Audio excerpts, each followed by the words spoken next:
আপনারা দেখছেন শৈলকুপা উপজেলার প্রাণকেন্দ্রে বহমান কুমার নদীর অংশ।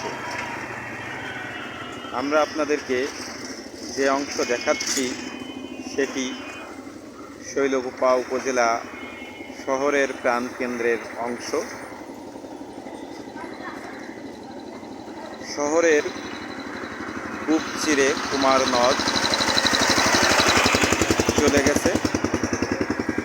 এই কুমার নদ এককালে প্রমাত্তা বিশাল খরস্রোতা নদ ছিল। ইলিশ মাছের সেই গল্প এখন অতীত।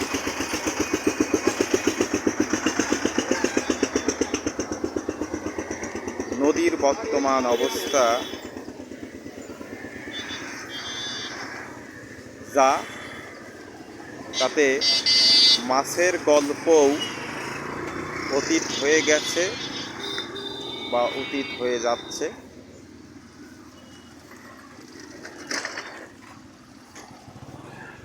আপনারা দেখছেন কুমার নদীর চারপাশ। আমরা অগ্রসর হয়ে আপনাদেরকে কুমার নদীর অংশ দেখানোর চেষ্টা করব। এখন শুকনো মৌসুম, নদীর তীরে ধান চাষ হয়েছে।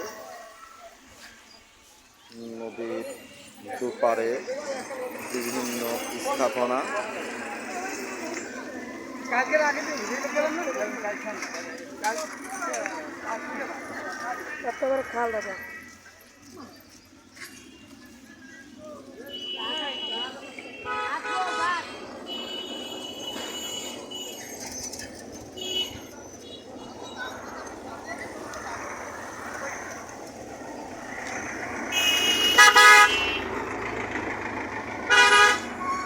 দর্শক, আপনারা যে অংশটি দেখছেন সেটি শৈলকুপা উপজেলা শহরের একদমই বুক চিরে যে অংশ কুমার নদ। আপনারা কুমার নদের অংশ দেখছেন। আমরা আপনাদেরকে কুমার নদের অংশ দেখানোর চেষ্টা করছি।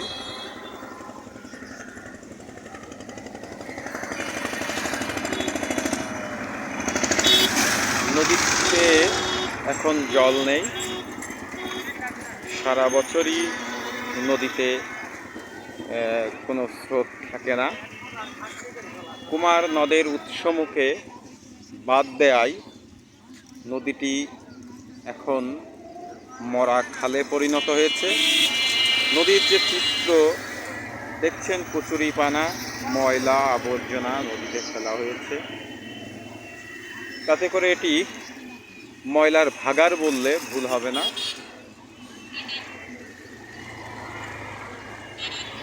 দর্শক, আপনারা দেখুন শহরের একেবারে প্রাণকেন্দ্রে নদীটির কি অবস্থা।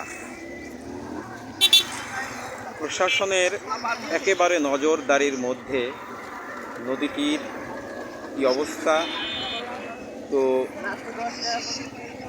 এটি এখন আর বর্ণনার প্রয়োজন পড়ে না। এটি বর্ণনা করার কোনো প্রয়োজন নেই। আপনারা দেখতেই পাচ্ছেন কিভাবে নদীটি দখল করা হয়েছে।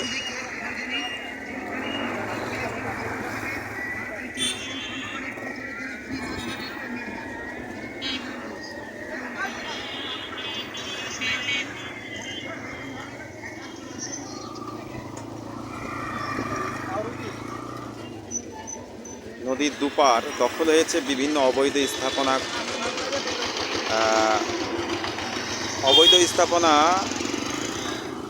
করে নদীর দুপার দখল করা হয়েছে, নদীর জায়গা দখল করা হয়েছে, নদীকে হত্যা করা হয়েছে।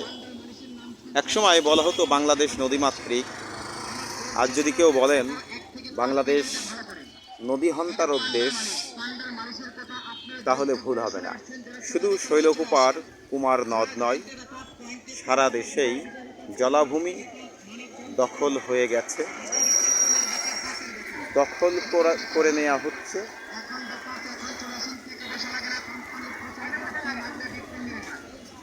জলাভূমির এ দখল মানব সভ্যতার জন্য হুমকির সম্মুখীন। প্রকৃতি দিন দিন বিরূপ হয়ে উঠছে, যা আমাদের পৃথিবীকে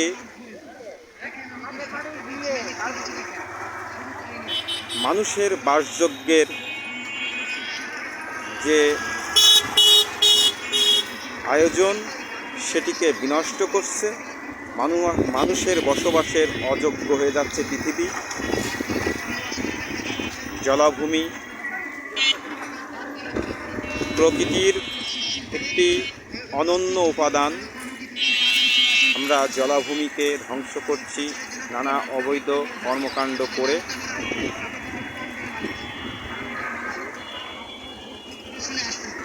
দর্শক, আপনারা দেখছেন ঝিনাইদহ জেলার শৈলকুপা উপজেলা শহরের একদম প্রাণকেন্দ্রে এর মধ্যে থাকা শৈলকুপা কুমার নদের অংশ।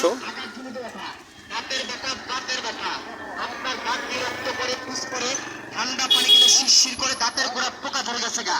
দাঁতগুলো তরমুজের বিচির মতো কালো হয়ে গেছে। এই দাঁতগুলোকে ওয়াশ করতে গেলে, স্ক্রিন করতে গেলে কমপক্ষে 1000 টাকা বিল লাগে। আমি কিন্তু 1000 টাকা নেই না, দাঁতগুলোকে ফ্রি ওয়াশ করে দেখাই দিই। দাঁতের পোকা আছে ফ্রি বের করে দেখাই দিই। উপস্থিত যদি কেউ খাওয়ানি ঝুলকানি দাঁত পাটকি একজিমা বিকাশ থেকে তাড়াতাড়ি চলে আসেন, টাকা পয়সা লাগবে না। কোম্পানির প্রচারে যেন ফ্রি মাত্রা ডিসকাউন্ট নিয়ে যায়। শুধু কোম্পানির প্রচারে যেন ফ্রি মাত্রা ডিসকাউন্ট নিয়ে যায়। রক্ত পরে পুষ করে ঠান্ডা পানি গেলে শিরশির করে দাঁতের পোকা ধরে গেছে। দাঁতের গোড়ায় কালো দাগগুলো বেশি দিন রাখবেন না। দর্শক, কুমার নদের এই শৈলকুপা শহরের অংশই নয়, সমগ্র জায়গা জুড়েই দখল হয়ে গেছে। সেই চিত্রটি আপনাদেরকে দেখানোর চেষ্টা করেছি। প্রশাসনের একদম নজরদারির মধ্যে যদি এই অবস্থা হয়, তাহলে অন্যান্য যে অংশ আছে কুমার নদের, শৈলকুপার অন্যান্য অংশের অবস্থাও একই। সারা শৈলকুপার মানচিত্রে যে কুমার নদের অবস্থান, আসলে তার সম্পূর্ণই দখল হয়ে গেছে। নদীকে হত্যা করা হয়েছে। নদী আমাদের প্রকৃতির জীবন সত্তা। নদী বাঁচলে মানুষ বাঁচবে। প্রশাসনিকভাবে উদ্যোগ গ্রহণ করা উচিত। নদীর মানচিত্র অনুযায়ী নদীরকে প্রবাহের সুযোগ দিতে হবে এবং নদীর পানি প্রবাহের উৎসমুখ ছেড়ে দিতে হবে। নদীতে জল প্রবাহের ব্যবস্থা করতে হবে। নদী ব্যবস্থাপনা জোরদার করার মধ্য দিয়েই নদীকে বাঁচাতে হবে, কুমার নদকে বাঁচাতে হবে। কুমার নদের জলধারা আবার ফিরে আসুক। কুমার পাড়ের বাসিন্দাদের এমনটাই প্রত্যাশা। কুমার নদীর উৎসমুখ খুলে দেওয়া হোক। নদীতে জলপ্রবাহ সৃষ্টি হলে নদী আপন গতিতে তার মানচিত্র সে অধিকার করে নেবে, এমনটাই মনে করেন সচেতন মহল। আমরা কুমার নদী থেকে সকল অবৈধ স্থাপনার দখলমুক্ত চাই, এমনটাই প্রত্যাশা শৈলকুপার নাগরিক সমাজের। দর্শক, আমাদের আয়োজন পথযাত্রা। আমাদের পথযাত্রা আয়োজনে আপনারা থাকবেন। আপনাদের সবাইকে পথযাত্রা আয়োজনের সাথে থাকার জন্য শুভেচ্ছা ও শুভকামনা জানাচ্ছি।